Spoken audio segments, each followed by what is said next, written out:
So to this now, the National Director of Public Prosecution is planning to review the decision to withdraw corruption charges against former Sports Minister Zizi Kodwa. The decision was taken by the South African Gauteng Director of Public Prosecutions, Advocate Chauke. Now, let's get some analysis on this politically, but also other stories in the week ahead that are certainly going to play out in our politics. We're joined now by political analyst Professor Piet Croucamp.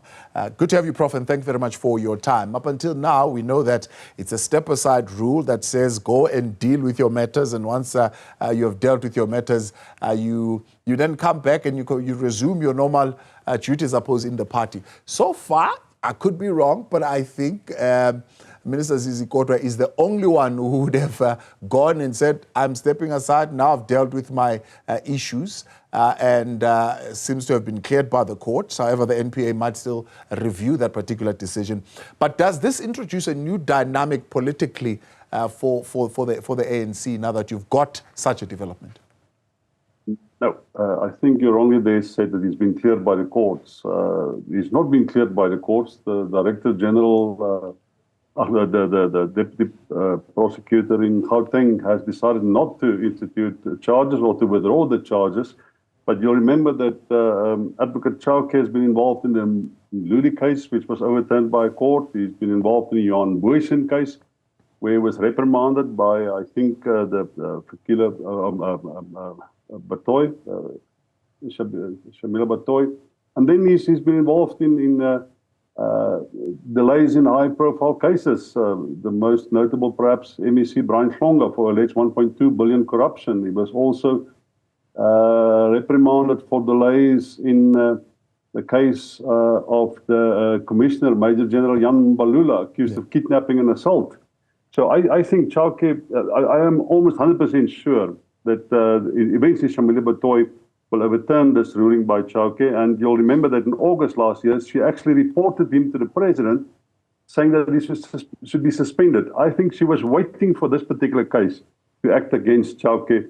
And Zizi Kodwa, he said earlier today that he's looking for, or yesterday he said, I'm looking for a job. I think you just hold your horses for a while. I think the charges will be reinstated. Yeah. So you think it only adds to the complexity of this particular matter? It's only going to get worse, particularly for him as far as this matter is concerned. Of course, there's another issue that the ANC has got to deal with, and that is that of the Zuma expulsion from the ANC, who is appealing to that.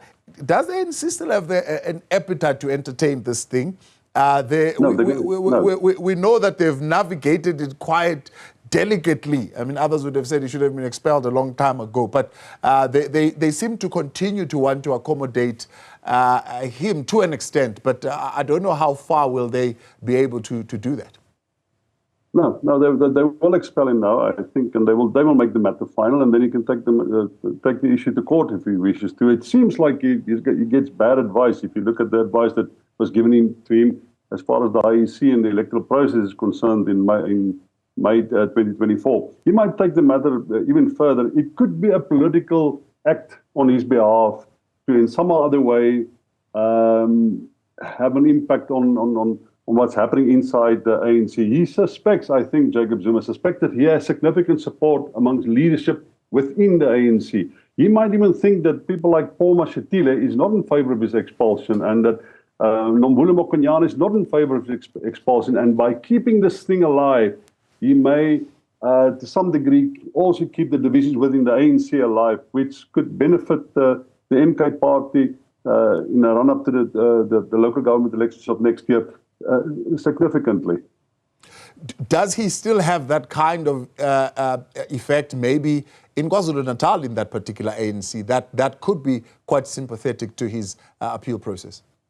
There are a lot of members of the ANC within KwaZulu-Natal that will walk over if the MK party had paid positions for them. The only reason why they're still with the ANC, and I think that's what Jacob Zuma thinks, and it might well be true, that there's still significant numbers of ANC members that wish to walk over the MK party, and they will eventually walk over.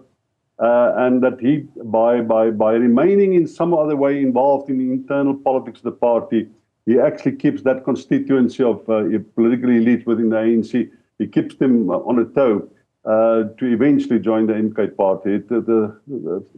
There's a lot of dynamics within MK party that still has to play out, and we will see much of that in the local government elections of next year. Yeah. So him keeping the appeal of his expulsion alive, does it serve to weaken the ANC? Does it serve to strengthen the MK party? Yeah. No, it does weaken the ANC. It does weaken the ANC. It keeps his foot in the ANC, and it reminds the ANC of a significant number of members of the ANC that will resign eventually and go to the MK party, and that may happen as soon as the IEC and Parliament start to allocate funds to political parties in terms of their representation in provinces and in the National Assembly. Once they have the money to find positions for these political elites, there'll be more that will join them from the ANC. And I also think that as there's a growing awareness within the ANC that this 40% or 30, it's actually 39.86% that they got in the last election might be the highest that they will receive in a number of elections from now on. And if you look at what happened in Botswana, that must be a alarm bell for the ANC. They'll be watching, keep a close eye on what has happened in what's going to happen on the 27th of November in Namibia. They know that what has happened in Mozambique it borders on a farce.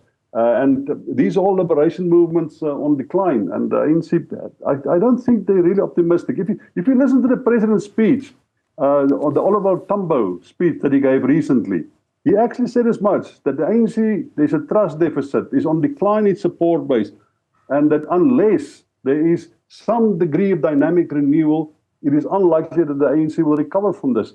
There are more people within the ANC that finds that argument to be true. Yeah. Let's keep it with local, and we'll look at what's happening beyond our borders in a moment. The nomination of MK Party Deputy President Dr. John Chauke to the Judicial Service Commission remains an issue that is alive, even with him having resigned, at least from the JSC. What is the strategy here? What is he playing at by keeping this case alive? Well, I think it could well be that the court decide otherwise, but it is also part of the political game that played out in the relationship between MK and the ANC. This is just another manifestation of it.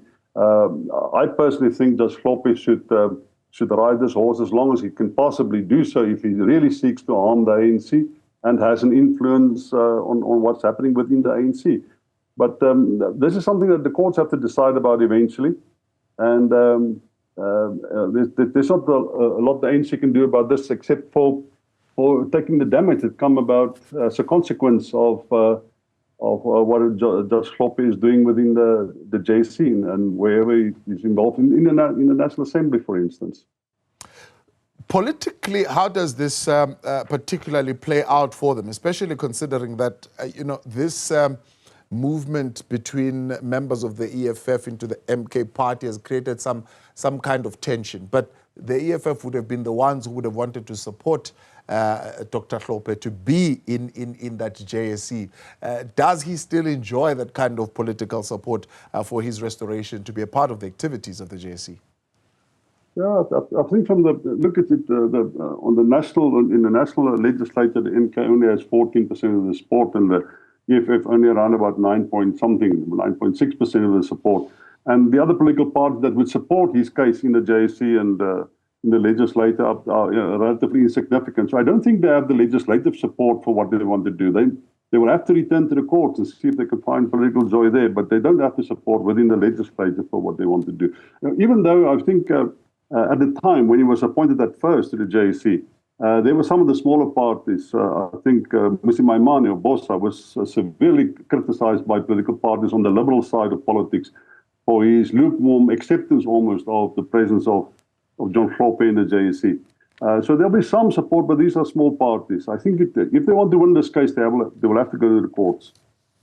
Let's speak then about what's happening across the borders. I mean, you were speaking about Botswana just now, but of course this week, big week for the U.S. elections. What is a favorable outcome for South Africa in these elections? Joe Biden is a big friend of the liberation movement, and I think Kamala Harris even more so. So I think that's the best possible outcome for South Africa. That is also the combination, I think, of that might be the outcome that will consolidate our presence in the AGOA agreement. It's very unlikely that the Democrats and Kamala Harris will suspend South Africa from that agreement, which is hugely beneficial to us because it gives us open markets and the tax-free markets to export our goods to in the USA, especially manufactured cars. If Donald Trump wins the election, I think we don't know. We simply don't know. He's such an erratic person, such a political lunatic to some degree, that we simply don't know to what extent he will tolerate South Africa's agreement, the presence in the American markets. You'll remember that he is in favor of high tariffs against the Chinese, in favor of high tariffs against any country in the effort to protect manufacturing inside America. So we might run a risk if he wins the election. But Kamala Harris is our friend. I think we have a fair chance with that. Yeah. Will a Trump win be the final, maybe a straw that pushes the hand of South Africa to, I suppose, go and sit down with their GNU partners around the immigration, the international relations policy, I beg your pardon, that they are refusing to review, and the DA trying to invite them around the table to have a conversation about this? Yeah, look, I think everybody waits until the Americans had their elections before they make a decision on where they stand on our foreign policy. But as it is, the DA is incredibly unhappy with our relationship with Russia, for instance. You remember, or you'll know that we had some military presence and visits from the Russians recently. We've been accused of the Lady R case. We have sent some of our senior military personnel for training and for workshops with the Russians during the time of the war with the Ukraine. And it's as if we know, look, our military is pretty much useless. You can't train them any further. We don't have the resources to make something out of them. So all this is political symbolism. It is South Africa showing it's what they call its neutrality in international relations and in international conflicts. But it's meaningful to the Americans, and it's meaningful to a lot of people who think that we side with people who are not a democratic. Look, Putin is no Democrat at all, and he has invaded the sovereign country. And we do side with somebody like that. It does reflect badly on South Africa, but somehow I think the world has come to accept that South Africa do things like that, and that we don't, even though we have a democratic constitution and we argue that we build our foreign relations on the basis of human rights. Yeah. Some of our friends don't. Some of our very close friends don't. And we tend to tolerate that and accept that. And that has become part of our identity. And that's what makes for the uncertainty. That's one of the reasons why we do not get direct foreign investment in South Africa in significant numbers. That's why we don't have economic growth. That's why we have 40% unemployment. It's because of the lack of trust in South Africa as far as our domestic policy is concerned, our economic policies are concerned.